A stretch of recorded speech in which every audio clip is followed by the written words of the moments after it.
Pessoal, essa aula hoje ela é bem importante e ela faz parte do treinamento para a formação de projetistas em irrigação. E é sempre bom a gente estar conhecendo, pessoal, a relação solo-água, planta, atmosfera. O que seria essa relação solo-água, planta, atmosfera? Aqui só o roteirozinho, tá bom? Para poder vocês visualizarem. Seria entender um pouco o que seria a água no solo, o consumo de água pela cultura, né?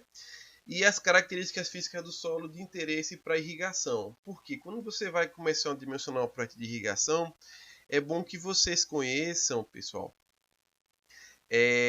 como essa água vai ficar retida no solo, como essa água vai ser absorvida pela planta, né? E quantificar, e fazer essa quantificação, para quando você vier com a irrigação, você vem só para repor essa água. Tá certo? Então, o primeiro passo que eu quero que vocês entendam eu quero que você entenda que o solo vai funcionar como um reservatório de água, tá certo? Vocês já devem ter visto isso aqui em alguma aula, em algum momento. Essas imagens são do Google, tá bom? Que é a relação areia, silt e argila são os grãos que vão compor o material do solo. Então, em proporções diferentes, eles podem fornecer para a gente fornecer para a gente qual é, dentro da pirâmide textural, qual é a formação principal dele. Se ele tem mais quantidade de areia, mais silt ou mais argila. Tá certo? Então isso aqui é bacana para você entender. Mas como é que esse solo vai reter água e como é que eu quantifico isso? Uma forma bem simples da gente entender, não é a mais apropriada, mas é a mais simples. Pense que o solo seria uma caixa d'água. Professor, por que não a forma mais apropriada? Porque o solo não seca nesse sentido como seca uma caixa d'água. Ele seca de uma forma diferente, ele diminui a concentração de água nos locais, tá certo? Mas só para a gente entender um pouquinho. Antes de eu falar em capacidade de campo e ponto de murcha, eu quero que vocês saibam alguns conceitos de umidade. Vamos lá. A umidade do solo, pessoal, ela pode ser dada de algumas formas. A forma mais simples dela seria a umidade à base massa, que ela tem esse símbolo aqui. Como é que eu determino essa umidade à base massa? Essa umidade ela é determinada aqui. Você vai no solo, coleta uma amostra de solo indeformada, tá certo? Indeformada é aquela que já vem destruída, você não considerou manter as partículas de solo íntegras. Aí você vai coletar essa amostra, a primeira coleta. Eu vou anotar aqui no cantinho. Ó. Essa primeira coleta ela é chamada massa de solo úmida, tá bom? Porque você coletou e pesou. Então, essa aqui é a informação que você quer. Massa de solo úmida. Depois você vai colocar essa massa na estufa para secar. Seria o segundo ponto. Essa mesma amostra, mas sem a água, né? Massa de solo seco. A diferença entre a solo úmido e a solo seco vai ser o quê? Vai ser a água, né? Que é o que eu tenho interesse.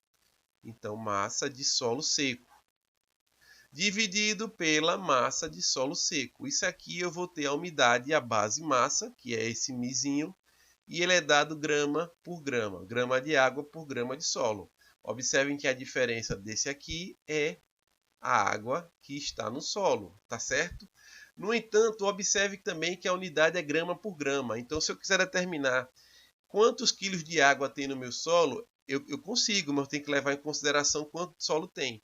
Para simplificar os cálculos, é utilizado também a umidade, a base e volume, que é o θ, que esse aqui é o modelo padrão para a gente trabalhar.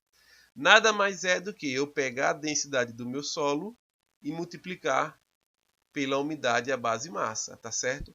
A densidade do solo, para quem não lembra de física do solo, ela vai ser achada da seguinte forma. Você vai pegar um anel volumétrico, essa sim é uma amostra indeformada. O anel volumétrico vai coletar a amostra no solo. Tem alguns vídeos que o pessoal mostra isso. Eu posso disponibilizar para vocês. Isso aqui você vai levar para a estufa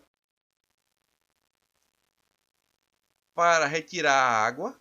Quando você retira a água, fica só o solo dentro desse anel. Então você vai ter uma relação grama por centímetro cúbico ou por decímetro cúbico, depende da unidade para trabalhar.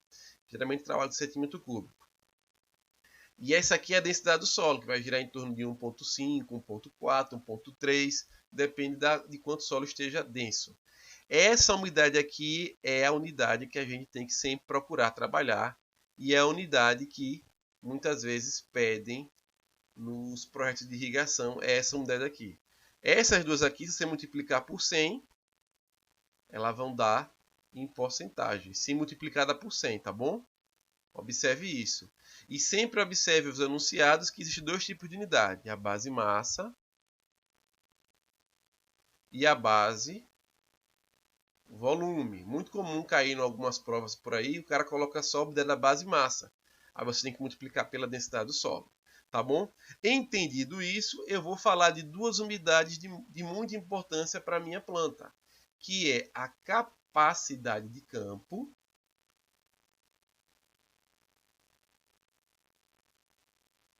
e o ponto de murcha permanente. Como o nome é grande, eu vou só colocar aqui ponto de murcha. Por que esses dois pontos são importantes? Vamos lá para o nosso reservatório, tá certo? Mas eu vou fazer aqui primeiro para depois a gente ir para lá. Qual seria o ponto onde você tem mais água no meu solo? Vamos considerar que aqui esteja o solo, tá bom? Vou desenhar aqui um bloco de solo. E choveu. Choveu bastante. Vou colocar aqui a chuva de uma cor diferente, que eu já estou utilizando o azul. Choveu durante 24 horas, uma chuva intensa, tá certo? O que acontece com esse meu solo? Ele vai estar saturado, né? Então, o primeiro ponto, saturado, vou anotar aqui. O primeiro ponto, o solo está saturado, ou seja, a umidade dele seria a maior de todas possível no solo. Todos os espaços de solo foram preenchidos. Para quem não lembra, existem o macro e os microporos. Os macroporos, quando eles estão cheios d'água junto com os microporos, quando esses dois estão cheios, ele está na condição saturada. Após essa chuva cessou, um intervalo de 48 horas aproximadamente, a água está drenando livremente, né? Você vai perder essa água dos macroporos. E o solo vai ficar com os microporos cheios d'água. Nesse momento aqui, você atinge a capacidade máxima de água no seu solo. Retida. O saturado é a capacidade máxima do solo em todos os espaços porosos preenchidos. Quando você tem a drenagem livre, vai ficar o quê? Os microporos cheios d'água. Nesse ponto, a capacidade máxima do seu solo reter água, capacidade máxima, tá certo? Aqui é a capacidade do solo ter água no solo. Aqui é a capacidade máxima do solo reter água. Nós chamamos de capacidade de campo. E aí sua planta vai consumindo essa água. Ela vai consumindo, a evaporação também vai consumindo, até que ela chega num ponto de umidade, ele vai secando, que ele vai atingir o ponto de murcha. Só chamar de, alguns chamam de PMP, ponto de murcha permanente. Então, nesse ponto, você ainda tem água no solo. Deixa eu anotar aqui, ó. Você ainda tem água no solo. No entanto, o que acontece?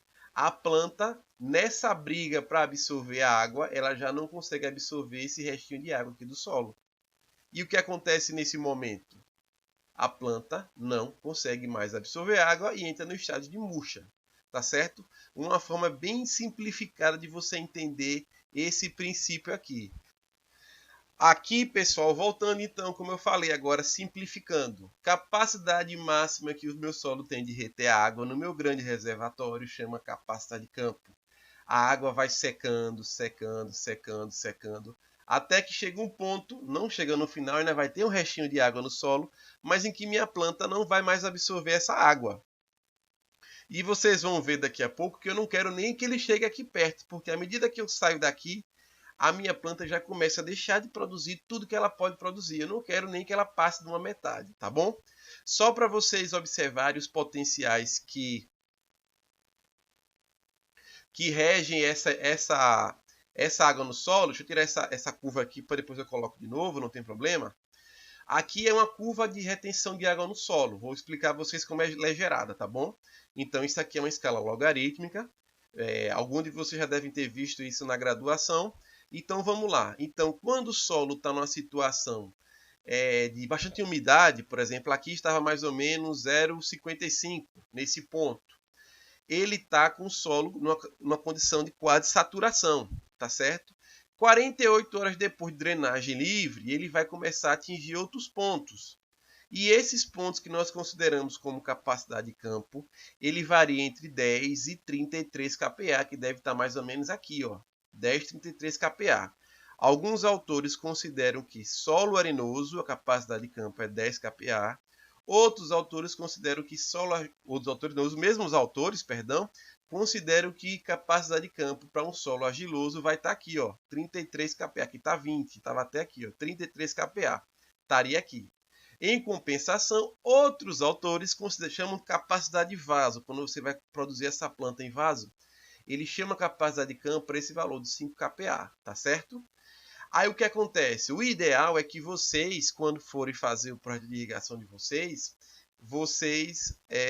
tenham, o produtor tenha essa curva, porque eu vou pegar essas informações aqui para calcular minha água disponível no solo, a água disponível para a planta. Lembrando que eu nunca vou deixar minha planta chegar num ponto de 1.500 kPa, que deve estar aqui, ó.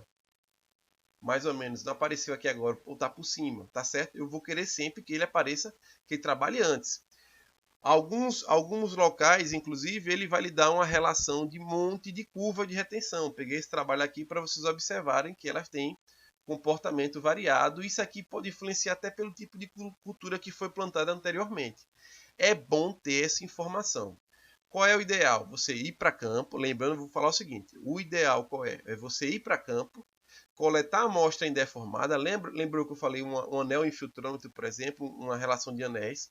Você vai pegar o anel, a amostra vai fazer a toalete da amostra e mandar para o laboratório. No laboratório, nas câmaras de Richard, por exemplo, ele vai vai medir através do equipamento quais são os valores de pão de murcha, de capacidade de campo. Isso aqui também é importante mais para frente para o manejo da irrigação.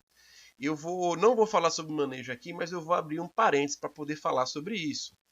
E o que acontece? Quando chega no laboratório, ele vai submeter a sua amostra a várias tensões. Vou botar aqui para vocês virem observar uma coisa. Pronto. Aqui são as tensões que são submetidas. Vou aumentar aqui até a imagem aqui para facilitar a mostrar para vocês. Ó. Aqui são as tensões que são submetidas às suas amostras. Essas amostras, elas não são utilizadas na forma natural com que você mede ela, tá certo? Ela passa por uma calibração de alguns coeficientes. Esses coeficientes estão aqui. A curva de retenção segundo Van Genutten. E a equação geral é essa aqui, ó, tá certo? Então, quando eu quero saber qual é a umidade do meu solo, eu tenho que ter essas informações aqui. Inclusive, esse valor aqui, essa curva aqui, esses coeficientes, eu peguei do material do professor Thales Miller, da UFRB, que ele tem uma planilha que ele calcula, ele corrige esses coeficientes para vocês, tá bom? Então, eu sabendo qual é esses valores aqui, você monta a sua curvinha, você monta as suas equações e vai colocando os potenciais. E ele vai gerar a curva de retenção de água para você, ó, que é a sua curva já corrigida para Van Genutten. Então, se eu quiser fazer um manejo de potenciometria, você pode vir aqui.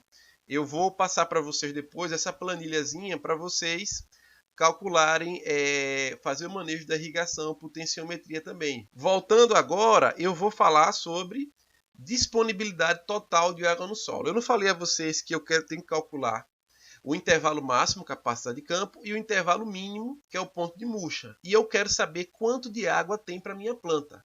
Então, a fórmula utilizada para saber realmente qual é o tamanho do seu reservatório é essa aqui, ó. Capacidade de campo menos ponto de murcha dividido por 10 vezes a densidade do solo. Observe o seguinte. Vou voltar lá para o comecinho. Eu disse que a umidade é a base massa multiplicada pela densidade do solo vai dar o valor de θ, que é a base volume, que é o que eu quero. Como na fórmula tem a densidade do solo aqui, provavelmente não, certeza que esses valores aqui de capacidade de campo e ponto de murcha são a base massa. E se você já tiver informação a base volume, o que é que eu faço? Chamo isso aqui de 1. Se aqui já tiver a base volume, você chama de 1. Se for a base massa, você vai colocar a densidade do seu solo aqui para poder ele corrigir. Mas o que importa é o resultado. Disponibilidade total de água no solo vai ser capacidade de campo menos pão de murcha, tá bom? Dividido por 10 vezes a densidade do solo. E você vai achar um resultado de milímetro por centímetro. Observem bem essa unidade aqui, pessoal. Milímetro por centímetro. O que isso quer dizer para você? Que para cada centímetro de solo, eu tenho tantos milímetros. Tá certo? Beleza? Entendido até aqui? Continuando. Mas, professor, e se o produtor rural não quiser fazer a análise de solo com isso aqui? E eu preciso fazer um projeto para dar o estado. Para isso, você pode trabalhar com alguns materiais. Eu não lembro qual é o autor agora, que eu esqueci de anotar, mas no material tem o nome de onde eu peguei essa informação aqui. Então, quando ele não quer, você vai observar se o solo tem uma textura argilosa, uma textura arenosa ou uma textura média. Em função disso aqui, ó, você já tem o DTA mais ou menos entre 0,4 e 0,8, entre 0,8 e 1,6, entre 1,2 a 2,4. Então, pela sua textura, pelo seu, você vai lá, você tem que ir na propriedade da pessoa, então pedir pelo menos a ele uma noção disso aqui. Você pode chutar um intervalo. Se ela for uma areia, é uma areia de praia, você vai jogar um 0,4. Não, ele é um solo fino, mas não é tão fino não. Você vai pegar, observe também que não existe um padrão de resposta disso aqui. Então, isso aqui é para você ter uma aproximação, tá certo? Começar a fazer alguma coisa. Vamos lá. E eu falei que a DTA é milímetro por centímetro. Essa imagem também. Todas as imagens aqui são do Google, a não ser que eu fale qual é a fonte. Qual é a profundidade do solo que eu tenho que considerar, pessoal, para fazer aquela conta? DTA é milímetro por centímetro de solo. Então, a resposta é simples. Eu vou considerar como profundidade, a altura que eu vou considerar vai ser a altura do sistema radicular da cultura, de preferência a zona de maior absorção de água pela cultura. E existe tabela para todo tipo de cultura hoje. É tranquilo fazer isso. Se vocês quiserem, tem no meu material, tem a imagem da densidade do solo, ou da profundidade do sistema radicular. No final de tudo, eu vou mostrar um exemplo para vocês no Excel, tá bom? Mas aqui tem algumas informações que você pode observar aqui, ó. Se for banana entre 30 e 50, lembrando que o valor é centímetro, porque a unidade é milímetro por centímetro, vezes centímetro vai dar em milímetro, tá certo? Então tem para várias culturas aqui, dá um pause aí no vídeo e observe sua cultura de preferência. Agora vamos para o que interessa. Qual é a capacidade total de água no solo? Lembrando que o primeiro foi disponibilidade e agora é capacidade total de água no meu solo, que eu estou considerando agora o tamanho do meu reservatório, tá certo? Até que profundidade, que vai ser o Z. Então vai ser DTA vezes Z. Aí vem a pergunta, vai deixar o copo secar para voltar a irrigar? Não, você não pode fazer isso. Por quê? Porque a evapotranspiração da cultura, ela é potencial, ela expressa a evapotranspiração potencial quando a umidade do solo está no potencial máximo. À medida que ela vai secando o reservatório dela, o que acontece? A planta, ao invés dela só gastar energia para produzir, ela vai começar a gastar um pouco mais de energia para absorver a água. Se ela gasta energia para absorver a água, vai faltar energia para produzir. Eu costumo dizer o seguinte, se a pessoa gasta energia para ir pegar um alimento num local a 10, 20 quilômetros, ele vai a pé. Ele não vai ter o mesmo potencial de absorção desse alimento quando você está considerando que ele tem esse alimento já na boca. A mesma coisa é a planta. Se ela não gasta energia, ela vai gastar por outro momento, tá bom? Pessoal, para o vídeo não ficar muito longo, eu vou parar só nesse ponto aqui e a gente continua no próximo vídeo, tá bom? Valeu!